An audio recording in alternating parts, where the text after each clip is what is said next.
Welcome back bagana gara baruuf wanti deebitanii har'a wantoonni waliin ilaallee baruuf wanti birratti maalidha.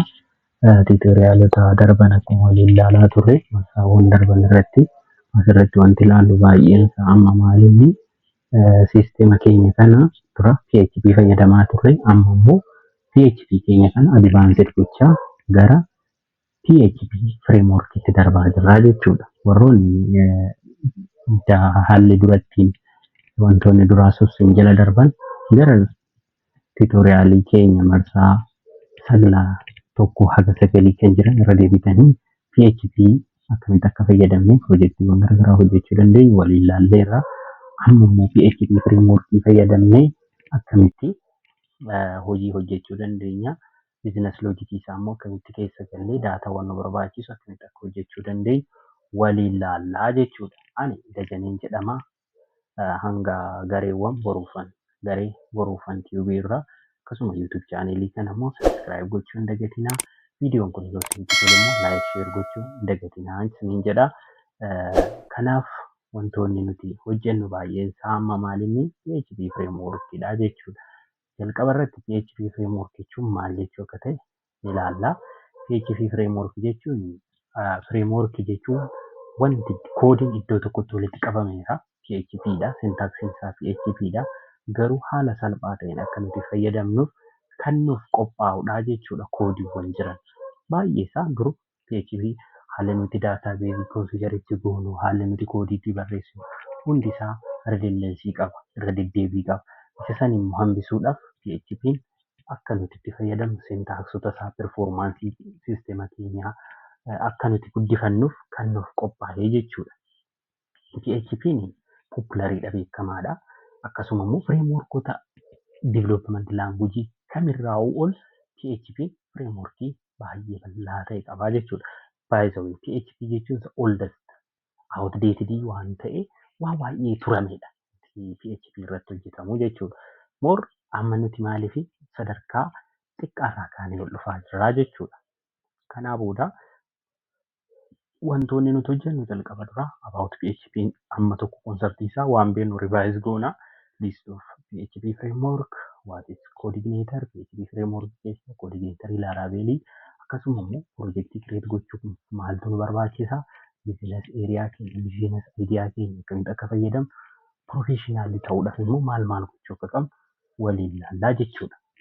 About PHP. PHP is a dynamic PHP is dynamic programming language that PHP used server side framework server side programming language itti fayyadamnudha jechuudha. Server side koodii barreessuudhaaf maal fayyadamna? PHP fayyadamnee hojjennaa jechuudha akkuma dura dubbachaa turre.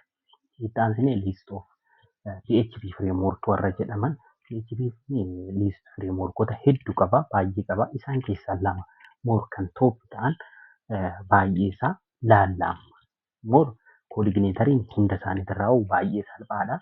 Coordinatariis hanga tokko ni ilaalla. Baay'inaan garuu Laravel most leading PHP framework yeroo ammaa jirudha waan ta'eef isarratti yeroo fudhannee ni ilaalla jechuudha. Amma garuu coordinatarii hanga tokko projektii tokko ittiin hojjennaa. San irratti immoo more advanced goonee API akkamitti hojjechuu akka dandeenyu waa hunda isaa waliin ilaalaa deemna Laravel irratti. PHP coordinator jechuun maal jechuudha? Lightweightidha. Barachuudhaaf baay'ee salphaadha. Yeroo xiqqaatti barannee professionaala ta'uu dandeenya coordinatariidhaan.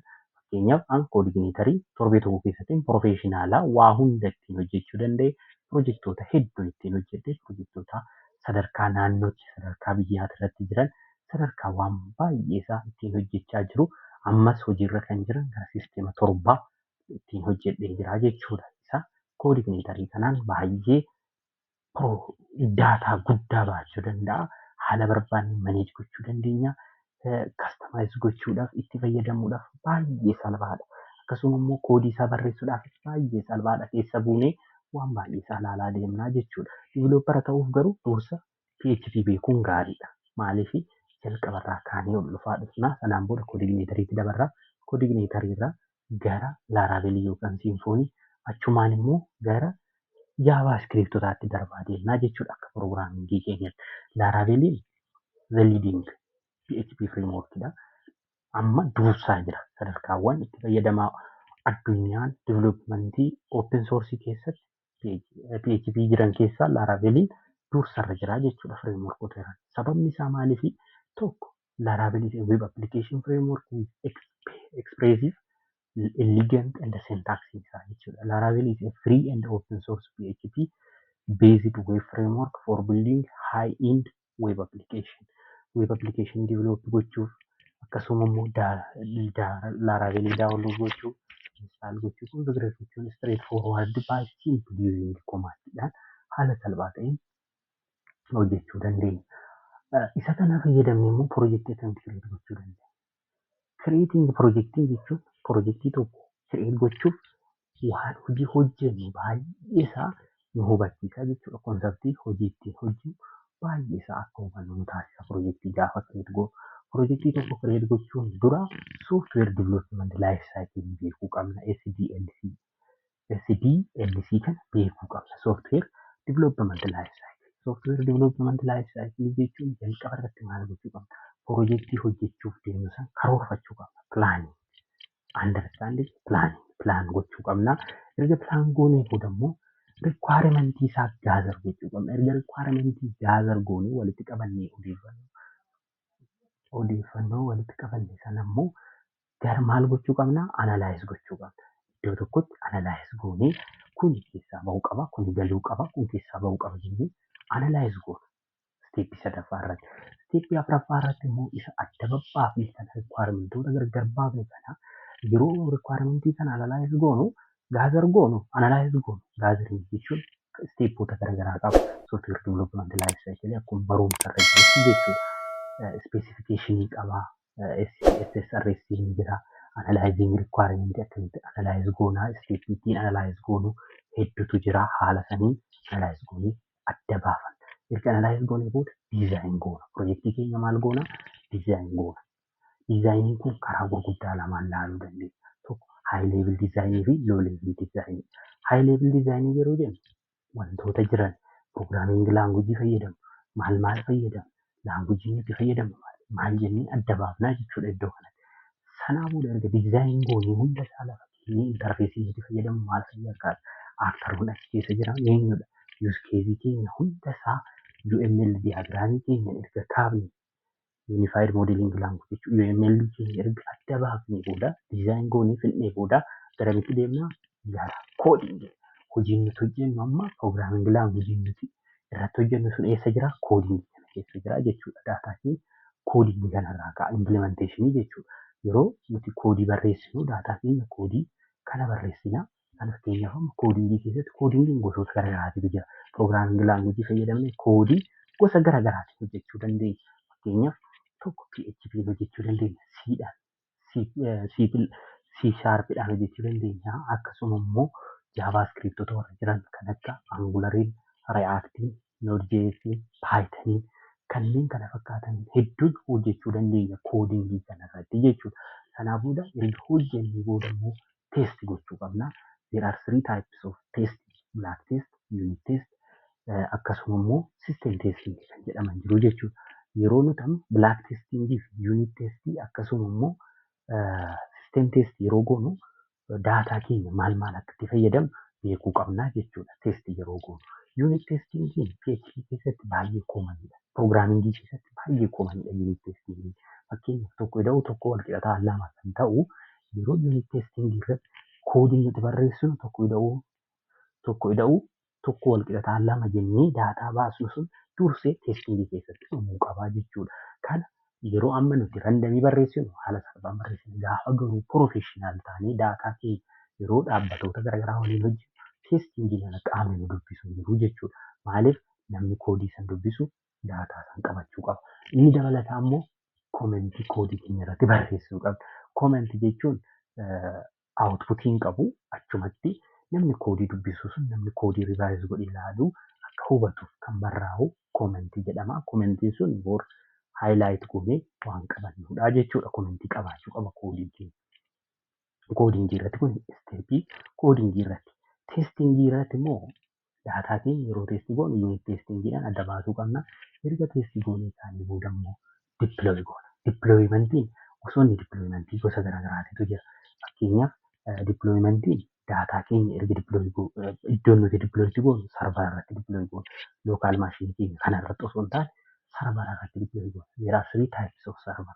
Sarvarri tokko lookaal sarvariin jira, rimuut sarvariin jira, akkasuma immoo waradaan yookaan VIP kan jedhaman jiru. VIP sarvara irratti dippilooyi gochuu dandeenya. Amma nuti kan laallu maalinni paabliik sarvara irratti akkamitti dippilooyi gochuu dandeenya? Kilaawud sarvara irratti waan ta'e tokko piroojeektii hojjenne tokko akkamitti dippilooyi gochuu dandeenya jennee ilaallaa jechuudha. Isa waliin laalla tuutoriyaalii kontiinasii ta'ee marsaa kurnaffaarra jiru kanarratti jechuudha. Sanaa booda manteenaansii gaggeessina. Daataa jiru san erga qaamni dippilooyi goonee booda oodiitingii jira. Sisteem oodiitingii ta'ee yeroo manteen ta'u manteen gochaa deemnaa jechuudha. Kun sooftiweer divilooppimenti laayif saayikilii beekuu qabnudha. Biizines loojikii as keessatti hojjennu maaliin tokko after creating any piroojeektii tokko osoo yeroo kireet goonee booda wanti nuti tilmaamuu qabnu biizines loojikii keessa gochuu qabna, beekuu qabna. Maal hojjedhaa, maal achi keessatti baasaa, maalaan baasaa kan jettu adda baasuu qabdu jechuudha. Sanaa booda immoo yeroo isa hojjettan kana nama hamma huuman riisoorsii agamachuu barbaachisa diviloopimentii kanaaf. Maal kan jedhu adda baafachuu qabdu. Isa saniif immoo koost istimeeshinii isaa meeqa ta'uu danda'a kan jedhu kiliirlii adeemtifaayi gochuu qabdu. Yeroo hojii hojjettan fakkeenyaaf weebsaayitiin hojjedha namni jedhutu weebsaayitiin tokko gatiin isaa firriidha jennee tilmaamuu osoo hin taane maal hojjennaa jennee adda baasudha. Erga adda baafnee booda waan hojjennu saniif gatii kaffalchiisnaa jechuudha. Fakkeenyaaf weebsaayitiin daataa dispilee godhuu fi weebsaayitiin yuuzariin daataa fiid godhee piroosas godhee baasuu koostiin isaanii wal fakkaatu. Baay'ee garaagaraa jechuudha. Kanaaf wanti hojjennu hundisaa haala riikwaarimentii nuuf kenname sanarratti hundoofnee sisteemicha hojjennaa jechuudha. Staart working erga isa kana adda baafnee booda hojii keenya iskeejuul godhannee itti deemnaa jechuudha. Kun hojiiwwan jiranidha. Sanaa booda immoo loojikoota ammaaf wanti piroojeektii kanarratti itti fufnee hojjennu tokko expense management system beezid on faarmaasii managementii ta'uu danda'a, baasiiwwan garaagaraa suupparmaarkeetota irra ta'uu danda'a, akkasuma hospitaalotaa fi kiliinikoota garaagaraa irra ta'uu danda'a. Akkasuma immoo dijitaal laabrarii akkamitti akka hojjechuu dandeenyu waliin ilaallaa tuutoriyaalii kanarratti.